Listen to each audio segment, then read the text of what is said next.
Hello friends, in this video we are going to learn about the popliteal fossa. First of all, we will see its location. It is a diamond-shaped depression present on the back of the knee joint. Next, its boundaries. Supromedially, it is by semitendinosus and semimembranosus, and supralaterally by biceps femoris muscle, and inframedially by medial head of gastrocnemius, and infralaterally by the lateral head of gastrocnemius. And the roof is formed by the skin, superficial fascia, and deep fascia, and three cutaneous nerves. One is posterior cutaneous nerve of thigh. Next one is posterior division of medial cutaneous nerve of thigh and sural communicating nerve. This posterior division of medial cutaneous nerve of the thigh doesn't allow pierces the roof. Okay.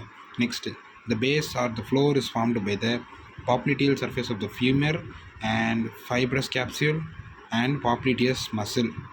Now we will see the contents of the popliteal fossa. These are all the contents of the popliteal fossa. First one is popliteal artery and its branches. Second one is popliteal vein and its tributaries. Tibial nerve, common peroneal nerve, which is a part of sciatic nerve that I am representing here. The sciatic nerve divides or terminates at the superior angle of the popliteal fossa. So the sciatic nerve divides into tibial nerve and the common peroneal nerve. Next, popliteal lymph node and popliteal pad of fat and terminal part of the short saphenous vein. Okay, now we will see a diagram mentioning the boundaries of the popliteal fossa and the contents of the popliteal fossa. The As I already mentioned, the semimembranosus and semitendinosus. It forms the supromedial border of the popliteal fossa, and the supralateral border is formed by the biceps femoris, and infralateral border is formed by the lateral head of gastrocnemius, and inframedial border is formed by the medial head of gastrocnemius. And I mentioned the popliteal artery, popliteal vein, and tibial nerve. Okay, this is a sciatic nerve. This is nothing but common peroneal nerve, and this one is tibial nerve. And this I mentioned is nothing but darkly shaded one is plantaris muscle, plantaris tendon. Okay, next, first we will see the one content of the popliteal fossa. First of all, popliteal artery, the formation, continuation of the femoral artery at the level of adductor hiatus, as we already know it.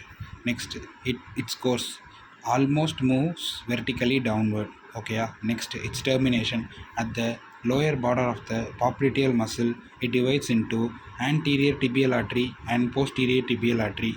Okay, in the upper part, it consists of popliteal artery, popliteal vein, and the tibial nerve.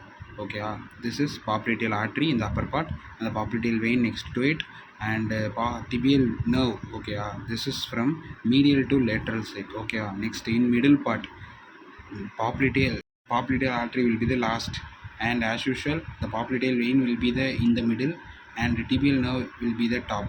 So as I already mentioned, the top tibial nerve and popliteal vein, this is popliteal artery. Next, in the lower part, okay, the tibial nerve will be the first.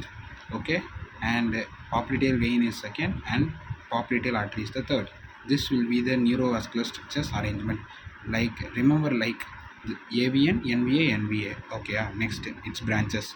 There are three branches, like cutaneous branches, muscular branches, and genicular branches. These are all the branches of the popliteal artery. There are three branches of popliteal artery. Okay, next, its applied aspect. Popliteal artery pulsation can be measured. Okay, next, popliteal vein. This is also one of the content of the popliteal fossa. Now, this popliteal veins forms at the lower border of the popliteus muscle by the union of the vein known as vena comitans. Okay, the vein known as vena comitans. Next, it continues as the femoral vein at the adductor hiatus. Okay, at the adductor hiatus only femoral artery will be converted or also continues as the popliteal artery. Okay, here also the popliteal vein continues as the femoral vein at the adductor hiatus. So in this video we have been clearly learnt about the popliteal fossa and its content, and some of the boundaries of the popliteal fossa and the applied aspects of the popliteal fossa. Thank you for your patient listening.